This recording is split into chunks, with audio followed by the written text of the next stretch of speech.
ब्रह्म वेदी पर बैठे हैं, महाप्रसाद सामने रखा है। लक्ष्मी मैया हाथ जोड़ करके खड़ी हैं, ठाकुर जी से कह रही हैं, नाथ भोग आरोग। जगन्नाथ प्रभु कह रहे हैं, देवी इच्छा नहीं हो रही। क्यों?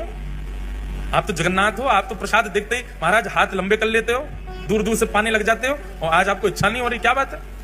महाप्रभु जी कहते हैं, एक मेरा भक्त सब छोड़ के आ गया, सब त्याग करके आया, त्याग करके मेरे शरण में आया है, लेकिन इस बात की ग्लानि में बैठा है कि इतने वर्ष मैंने क्यों संसार में विषय भोग भोगे।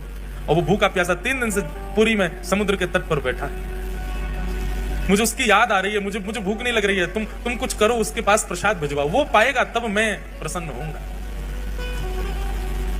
लक्ष्मी जी ने स्वर्ण के थाल में महाप्रसाद को, सन्मुख का थाल जिसमें महाप्रभु जगन्नाथ भोग लगाते हैं, वही थाल जगन्नाथ जी के अधरामृत से युक्त थाल एक बालक का रूप धारण करके माधवदास जी के पास ले जाया गया। और माधवदास जी के पास रख करके कहा, बोले कि आप ही माधवदास हैं? स्वर सुनकर के बोले, हाँ जी मैं ही हूं। बोले, श्री ठाकुर जी ने आपके लिए प्रसाद भेजा है मंदिर से, पा लीजिए। माधवदास जी तो महाराज प्रसाद देखने में व्यस्त हो गए, बालक अंतर ध्यान हो गया, प्रसाद देख करके इतने प्रसन्न हो गए, बोले ठाकुर जी ने प्रसाद भेजा, तुरंत प्रसाद पा लिया। प्रातः काल होते ही मंदिर में थाल नहीं मिला, सब जगह हाहाकार मच गई, पुजारियों पर प्रश्न चिन्ह उठाने लगे। गजपति महाराज ने पुजारियों को खड़ा किया, थाल कहां गया ठाकुर जी का? सब बोले, हमने तो भीतर ही पधराया, पता नहीं कहां गया। ठाकुर जी ने गजपति राजा को स्वप्न आदेश दिया, बोले चिंता नहीं करो, समुद्र के तट पर माधवदास नाम के भक्त हैं, उनके पास ही वो थाल में नहीं भिजवाया था, क्योंकि वो 3 दिन से अनशन पर बैठे थे।